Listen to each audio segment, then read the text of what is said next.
Assalamualaikum warahmatullahi wabarakatuh. Saya Hodijah Makarim. Topik kita kali ini adalah mengenal indikator penelitian. Baik teman-teman sekalian, maksud saya menyampaikan materi ini adalah supaya teman-teman tidak bingung di dalam membuat proposal penelitian. Karena kalau udah terampil menyusun indikator penelitian, insya Allah dalam pelaksanaannya akan lancar. Seringkali di dalam membuat kisi-kisi penelitian ataupun misalnya dalam membreakdown dari variabel ke indikator itu masih ada teman-teman yang masih bingung. Nah, hari ini saya akan mencoba membantu. Kita lihat adalah indikator adalah suatu alat ukur ya untuk menggambarkan tingkatan untuk mencapai suatu target yang telah kita tetapkan. Misalnya pada saat penelitian dalam rencana awal kita akan mengukur apa. Nah, itu kita tentukan dengan indikator. Baik pada penelitian kuantitatif maupun kualitatif kita harus menentukan indikator penelitiannya. Nah, indikator penelitian itu adalah merupakan variabel yang dapat membantu kita di dalam kegiatan pengukuran data ya. Kalau sudah jelas indikatornya, maka kita akan mudah melakukan pengukuran data ya sesuai dengan jenis datanya. Nah, baik teman-teman sekalian, menurut Kamus Besar Bahasa Indonesia, indikator itu adalah sesuatu yang dapat dijadikan petunjuk ya, sesuatu yang dapat memberikan keterangan gitu. Jadi itulah indikator. Jadi kalau misalnya ada satu variabel, kemudian kita akan mengukur, kalau tidak dipecahkan, diturunkan ke dalam indikator, pengukurannya akan sulit karena variabel kan masih bersifat umum yang harus diukur ke dalam ukuran-ukuran yang pasti ya. Maka dibantulah dengan perumusan indikator yang jelas. Nanti dari indikator diturunkan lagi ke parameter pengukurannya. Baik teman-teman sekalian, indikator itu bisa juga disebut sebagai tanda-tanda ya, atau gejala atau indeks ya. Indeks misalnya suatu pengukuran di dalam pengukuran kesehatan itu biasanya ada indeks ya. Kemudian buat teman-teman sekalian untuk menentukan indikator penelitian itu ada beberapa prinsip yang harus kita perhatikan ya. Saya menyampaikan 5 prinsip di dalam menentukan indikator penelitian ya supaya pas gitu menentukan indikatornya itu ya. Yang pertama, indikator itu kita buat sederhana ya, terkait dengan pengumpulan data. Jangan terlalu susah, jangan terlalu rumit. Jadi indikator itu sederhana yang bisa diukur ya. Kemudian yang kedua, ini kaitannya adalah dapat diukur ya. Jadi karena sederhana, logis, maka kita akan mudah mengukurnya. Nanti akan mudah juga mencari alat ukurnya. Dan yang ketiga, prinsip yang ketiga itu adalah indikator itu harus bermanfaat di dalam menentukan suatu kebijakan gitu ya. Dan yang keempat, indikator harus dapat dipercaya. Dipercaya artinya dapat didukung dengan data. Jadi pengukurannya itu sudah kebayang nih datanya seperti apa gitu ya. Dan yang kelima, jangan lupa bahwa di dalam menentukan indikator kita juga sudah dapat membayangkan dan menentukan waktu. Jadi waktunya harus tepat waktu. Jadi pengumpulan datanya kapan, pengolahan datanya kapan. Ini untuk menghindari kadaluarsa ya. Jadi jangan sampai ketika kita mengambil data, kemudian indikatornya itu sesuai dengan kondisi respondennya enggak gitu. Jangan sampai ketika kita sudah menentukan indikator, waktunya tidak tepat, begitu ke lapangan, begitu akan mencari dan menemukan responden yang sesuai dengan karakteristik yang sudah ditentukan, ternyata respondennya tidak ada gitu, yang cocok dengan karakteristik yang kita tentukan. Padahal dulu pada saat observasi pendahuluan atau studi pendahuluan, responden itu ada gitu ya. Jadi jangan sampai kadaluarsa waktunya ya. Jadi harus diperhatikan kapan kita akan mengukur indikatornya itu ya.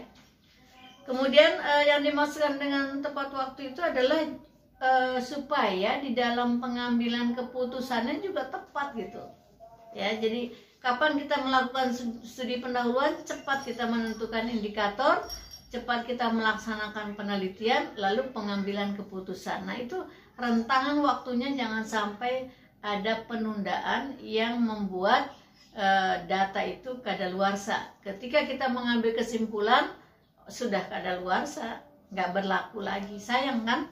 Sudah banyak biaya, waktu dan tenaga kita keluarkan, sudah melakukan pengukuran, nggak taunya keputusannya tidak berlaku gitu ya. Baik teman-teman sekalian, jadi kalau kita lihat contoh misalnya ya indikator itu dan indeks ya, misalnya berat badan bayi ya dengan umur, ditimbang misalnya berat badannya berapa, umurnya berapa, lalu kita cocokkan dengan indeks kesehatan. Nah kalau berat badannya tidak seimbang dengan umurnya, misalnya berarti dia kelebihan, apa kesimpulannya? Kalau kekurangan, apa kesimpulannya? Nah yang standar berapa, kalau umur berapa, berat badan berapa. Ini biasanya untuk mengukur indeks status gizi balita misalnya ya. Itu contohnya. Jadi yang namanya indikator itu, jadi kita lihat pengukuran indikator yang akan kita gunakan, ukuran dari mana, sumbernya dari mana gitu ya. Itu juga harus diperhatikan. Nah baik teman-teman sekalian, jadi kalau kita lihat berarti indikator itu apa misalnya ya. Nah jadi indikator itu adalah setiap ciri atau ukuran atau karakteristik yang dapat menunjukkan adanya penambahan yang terjadi pada suatu bidang tertentu misalnya.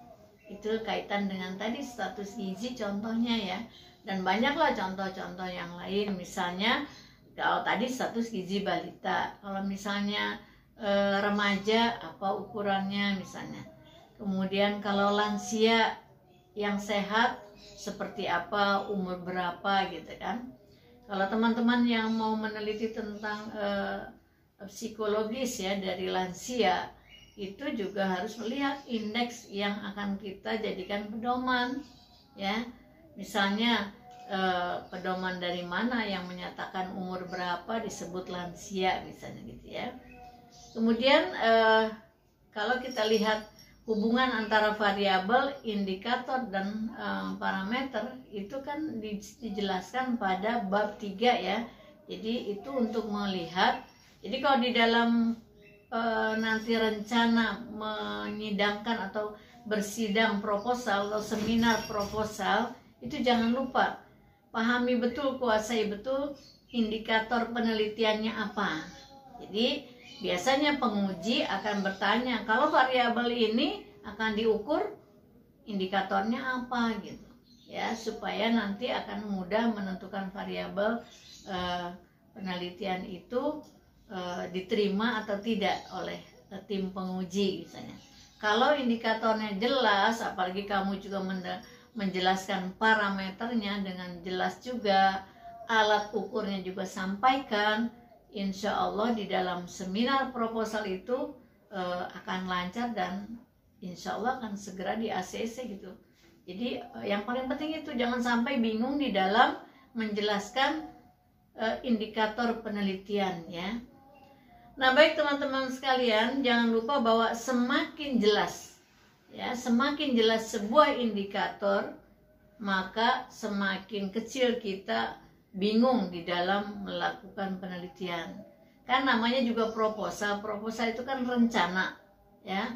Ketika nanti datang ke lokasi penelitiannya, apakah di laboratorium ataukah di masyarakat ya, di mana kamu akan di mana teman-teman akan melaksanakan penelitian, pastilah ada pergeseran sedikit-sedikit, tidak mungkin 100% sesuai dengan apa yang kita rencanakan di dalam proposal tadi gitu.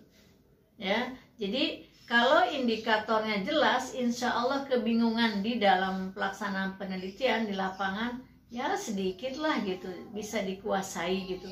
Tapi kalau indikatornya tidak jelas, ya kamu masih bingung menentukan indikator pada proposal, begitu di ACC udahlah, tidak apa-apa kita ACC saja, misalnya tim penguji meng-ACC, kemudian kamu ke lapangan, teman-teman ke lapangan akan melaksanakan penelitian, nanti akan terbentur dengan perbedaan perencanaan dengan yang nyata di lokasi penelitian, bingungnya makin banyak gitu ya. Jadi saran saya untuk memperkecil peluang untuk bingung atau ketidaksesuaian antara apa yang ditulis dalam proposal penelitian dengan kenyataannya, maka tentukanlah indikator dengan baik ya, dengan akurat. Insya Allah kamu tidak akan bingung di dalam melaksanakan penelitian. Jangan lupa tadi yang 5 ya, sederhana, dapat diukur, kemudian sesuaikan dengan waktunya, kemudian juga apalagi tadi yang 5 itu tepat waktu, dan ukurlah indikator itu yang kira-kira kamu dapat menemukan alat ukurnya ya, jadi bermanfaat ya. Demikian, kalau indikatornya jelas ya, yang diturunkan dari variabel, alat ukurnya jelas, insya Allah kamu dapat menarik kesimpulan juga jelas. Terima kasih, jangan lupa share ke teman-teman yang membutuhkan. Sampai ketemu di lain kesempatan, mohon maaf bila ada kesalahan. Assalamualaikum warahmatullahi wabarakatuh.